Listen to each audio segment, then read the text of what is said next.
नमस्कार दोस्तों, welcome to my channel. मैं हूं आपका दोस्त और होस्ट संजय मल्होत्रा। आजकल काफ़ी फ्रिक्वेंटली हमें एक वर्ड सुनने में आ रहा है, ब्लैकआउट। कुछ लोगों को शायद इसका ज्ञान ना हो, इसकी नॉलेज ना हो, एक्सपीरियंस ना हो कि ब्लैकआउट क्या है। बट यहाँ हम ब्लैकआउट जो है वॉर के संदर्भ में बात कर रहे हैं। और अगर इसका सिर्फ हम डिक्शनरी का मीनिंग लेके चलें तो डिक्शनरी ये कहती है कि blackout is a concealment of all visible lights in a city, military post etcetera, usually as a precaution against air raids. Blackout results in utter darkness except from emergency sources such as candles. तो blackout का तजुर्बा actually जितना मेरी knowledge है कि उनको ज़्यादा तजुर्बा है जो कि 60s या उससे पहले पैदा हुए हैं। बिकॉज 1971 में इंडिया पाकिस्तान की वॉर हुई थी, तो जो उस वक्त बॉर्डर के एरिया में रहते होंगे, जैसे हम उस वक्त जयपुर में रहते थे, तकरीबन मैं 5-6 साल का रहा हूँगा। तो जयपुर में हमारा घर था और पीछे बाग था काफ़ी बड़ा, और उस वक्त जो ऐसा घर बना हुआ था कि जो वॉशरूम बाहर होता था और किचन भी बाहर होता था। तो तकरीबन 6-6:30 बजे के करीब सायरन बजता था। सायरन बजने के बाद जो पीछे से इलेक्ट्रिसिटी बोर्ड है वो पूरी इलेक्ट्रिसिटी बंद कर देती थी, तो including all street lights and everything. मतलब घर के अंदर हम लोग कैंडल में ही काम करते थे। इवन मेरी मदर जब, जैसे मैंने बताया, किचन बाहर होता तो खाना बनाने जाती थी तो हमें कहती थी कि अंदर से आप बंद कर लो, और she used to go and prepare the meal in kitchen under candle light.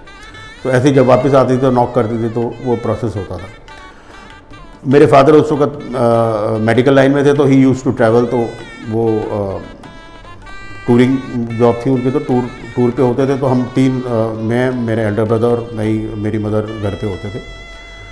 तो ये तजुर्बा हमारा रहा। और उस वक्त ये होता कि रात के वक्त अगर कहीं ज़रा सा ही बाग में कुछ भी, पीछे जो जैसे बताया गार्डन था हमारे, तो कुछ भी कोई आवाज़ आए तो हमें लगता था शायद पैराशूट से कोई टपक तो नहीं गया, कहीं कोई दुश्मन तो नहीं आ गया। तो बचपन के अंदर आपके कई विचार आते हैं जहन के अंदर इस तरह।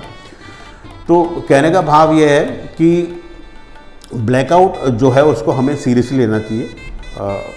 वी आर वेरी फॉर्चुनेट कि उसके बाद ज़रूरत नहीं पड़ी इसकी, लेकिन हमें कहीं ना कहीं अवेयरनेस लानी चाहिए, अवेयरनेस सबको देनी चाहिए। जैसे हम अर्थक्वेक वगैरह के अंदर काफ़ी सर्कुलेशन में रहते हैं, वीडियोज़ वगैरह के भी क्या प्रिकॉशंस लेने चाहिए। लाइकवाइज अगर कभी ब्लैकआउट वगैरह के ऊपर या इस तरह के ऊपर भी हमें कुछ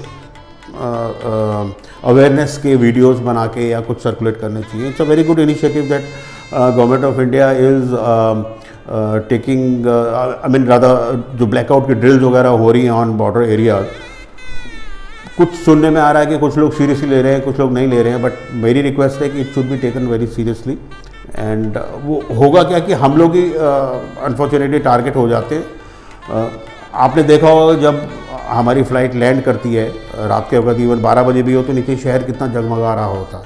so that is what the danger zone during the war.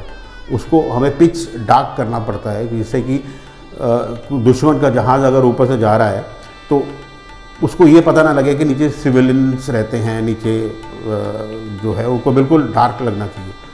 हालांकि फॉर्चुनेटली आजकल इतनी टेक्नोलॉजी अवेलेबल है कि गवर्नमेंट ऑफ इंडिया, मतलब हमारी जो सरकार है, वो कभी हमारे पे कोई ऐसी आने नहीं देगी, उनके पास ऐसी अस्त्र शस्त्र हैं। लेकिन फिर भी हमें अपनी ड्यूटीज़, रिस्पॉन्सिबिलिटीज़ निभानी है और अच्छी तरह निभानी है। तो मेरी सबसे यही रिक्वेस्ट है कि कोऑपरेट करें, और ब्लैकआउट वगैरह जब कहे सरकार तो हमें उसको मानना चाहिए, अपनी सेफ्टी के लिए भी और सबकी सेफ्टी के लिए। ठीक है जी, thank you very much, have a nice day, जय हिंद।